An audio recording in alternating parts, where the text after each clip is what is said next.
In this quick video, we're going to show you how to do a factory reset, a soft and a hard reset on any Netgear Wi-Fi router or modem, internet modem. And the way you can tell is if it's got a coaxial cable port in there, then you know it's just the modem, not a Wi-Fi router with modem. And if it doesn't have this, then you know the coaxial cable input, then you know it's just a Wi-Fi router and you need to connect it to a modem. So in order to reset it, it's easy, simple to do. To do a soft reset, really the only thing you need to do is just unplug it, or you can unplug it directly from the input here. You can just do that and leave it sitting for about 10 minutes. That does this little soft reset and gets a lot of the errors and kinks away.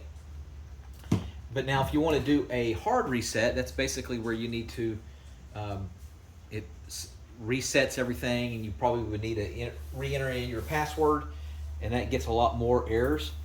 There's going to be a reset button on the back, and it's going to be a little pinhole that says reset. That looks like, I don't know if you can see how well you can see it, but it's like a little pinhole right here. It says reset. Now some of them will have a button that you can just press down, but either or, what you need to do is press down or get a paper clip or a safety pin or a small precision screwdriver, and you press in there and you don't let go while it's plugged up and the power's on. As you can see there, it's blinking.